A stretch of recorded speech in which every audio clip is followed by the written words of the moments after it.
ചേട്ടായി, ഇന്ന് അവന്റെ ലോഡുകൾ കേരളത്തിലെത്തിയാൽ പിന്നെ നമ്മൾ ഗോപി വരച്ചാ മതി. ഞാൻ ജീവിച്ചിരിപ്പുണ്ടെങ്കിൽ അവന്റെ ഒരു പുണ്ണാക്കം കടന്നു പോകില്ല. നീ ആ ചെക്ക് പോസ്റ്റിലേക്ക് വിളിക്കടാ.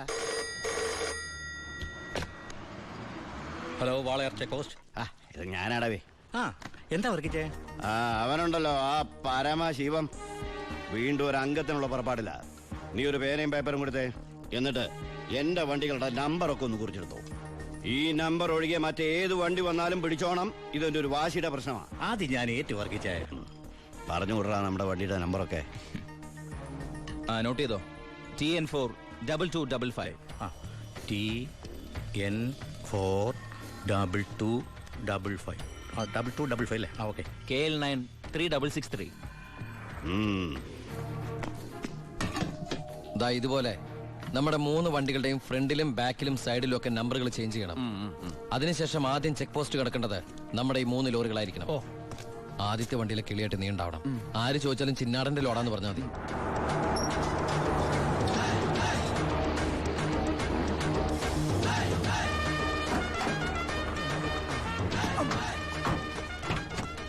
നമസ്കാരം.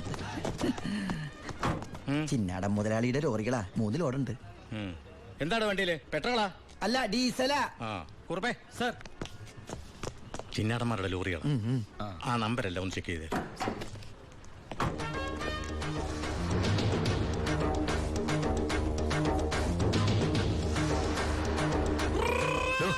എന്താ സാറേ? എന്താണ് കോഡ്? കാലാപ്പാനി, ചിന്നാടന്റെ കാലാപ്പാനി. എല്ലാം ഓക്കെയാണ് സർ. ശരി ശരി. എന്റെ കന്നിലോടാണ് സാർ, അനുഗ്രഹിക്കണം. ഒന്ന് പോക്കിക്കോ. വണ്ടി പോട്ടെ, എടുത്തോ. വിട്ടോ.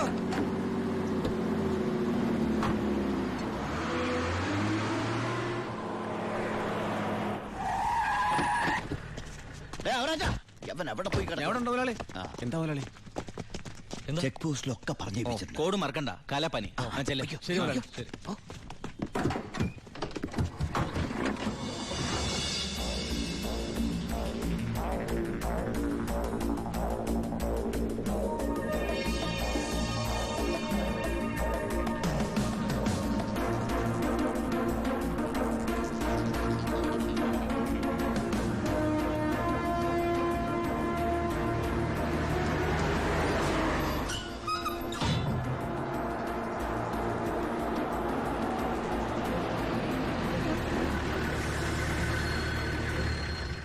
നമസ്കാരം സാറേ.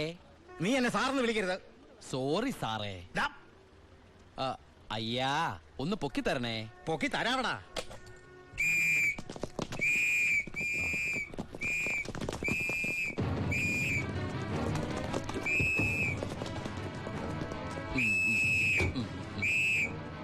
എല്ലാരും ആയില്ലേ? ഈ 3 ലോഡും പ്ലാച്ചിമടക്കുള്ള കുടിവെള്ളമായിരിക്കും. ഇയാടാ?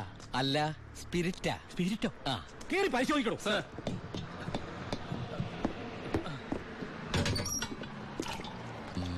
അമ്മയ്ക്കൊക്കെ സുഖമല്ലേ സാർ? ഇവിടെ ഉള്ളവരൊക്കെ ഉണ്ണാക്കന്മാരെന്നാണോ നിന്റെ വിചാരം? എനിക്ക് മാത്രമല്ല സാറേ, ഇവിടെ നിൽക്കുന്ന കംപ്ലീറ്റ് ആൾക്കാരുടെ വിചാരം അതാണ്. സ്പിരിറ്റാ സർ. ഇതിലെ സ്പിരിറ്റാ സർ. ഇതിലും സ്പിരിറ്റാ പറയുന്ന അവരുടെ ഒരു സ്പിരിറ്റ് ഉണ്ടല്ലേ സാറേ? കൈയെടുക്ക് സാറേ.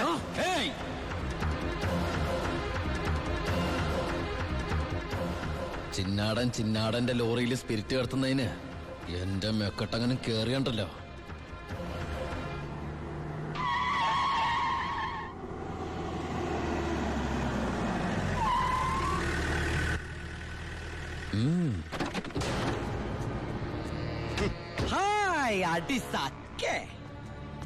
എവിടെയായിരുന്നു ഔവേ? വണ്ടിയുടെ മുമ്പിലല്ലോ എസ്കോട്ട് വരുന്നത്. ഇവരെന്നെ സംശയിച്ചില്ലയോ? എന്നതാണോ പ്രശ്നം? ഈ ലോറികൾ ആരെന്നുള്ളതാ പ്രശ്നം. ഇതെന്റെ ലോറികൾ തന്നെ. കേട്ടല്ലോ, എല്ലാരും കേട്ടല്ലോ. കള്ള സ്പിരിറ്റുമായിട്ട് വന്ന ഈ 3 ലോറികളും നമ്മുടെ ബഹുമാനപ്പെട്ട വർക്കിച്ചിന്റേതാണെന്ന്.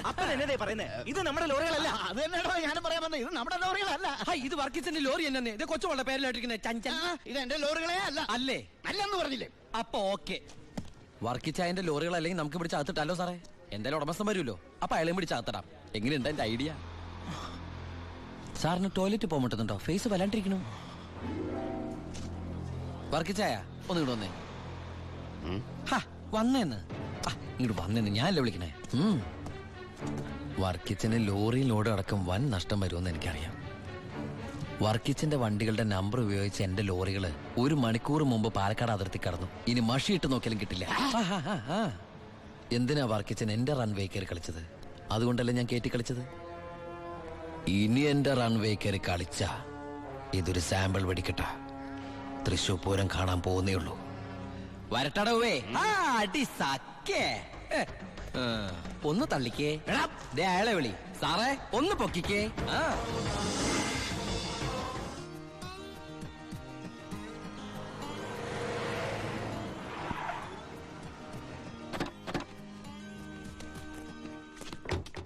என்ன சத்தியமூர்த்தி இந்த மாதிரி பேசுறேன்? அந்த சின்னாடன் ராஸ்கல்ஸ் கொடுക്കുന്നതിലും ஜாஸ்தி நான் கொடுக்குறேன்.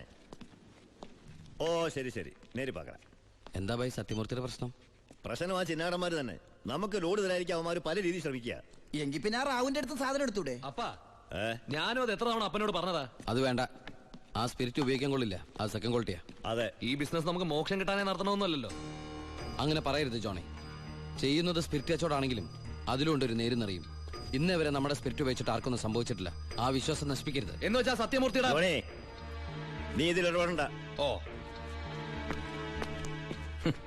ശിവ, അവനൊന്നും അറിയില്ല, വിട്ടുകള. ഏയ്. ഞാനേ സത്യമൂർത്തി ഒന്ന് കണ്ടിട്ട് വരാം. ആ ശിവ, നിനക്കൊരു കത്തുണ്ടായിരുന്നു ദുബായിന്ന്.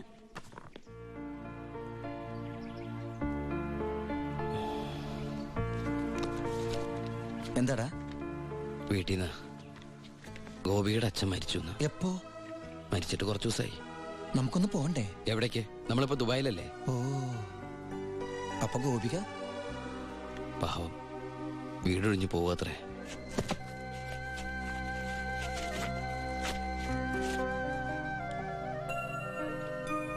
എന്നാ ഞങ്ങള് നാട്ടിലെ വീട്ടിലാരും ഇല്ലാത്ത സ്ഥിതിക്ക് മോളെ ദിവാകരന്റെ വീട്ടിൽ തന്നെ ആയിരിക്കും താമസിപ്പിക്കുകയല്ലേ? അതിൽ ചെറിയൊരു പ്രശ്നമുണ്ട്. കല്യാണം തുടങ്ങി ഇവളുടെ ബാധ്യത മൊത്തം എൻ്റെ തലയിലാകുമെന്ന് വൈഫിനൊരു പേടി. 1-2 വട്ടം സൂചിപ്പിക്കുകയും ചെയ്ത്. അതുകൊണ്ട് ഇലയ്ക്കും മുള്ളിനും കേടില്ലാതെ ഞാനൊന്ന് തീരുമാനിച്ചു.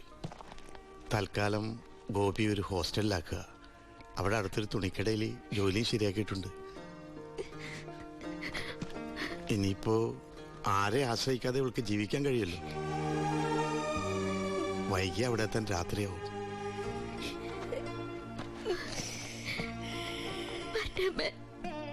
എന്റെ മോളെ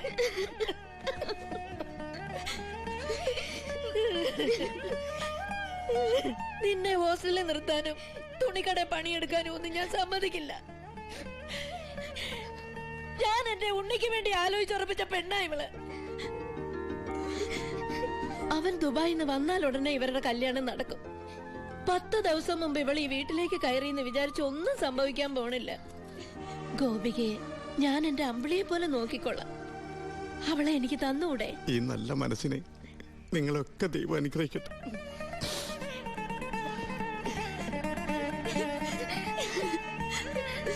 എന്താ വരണം? വാ മോളെ.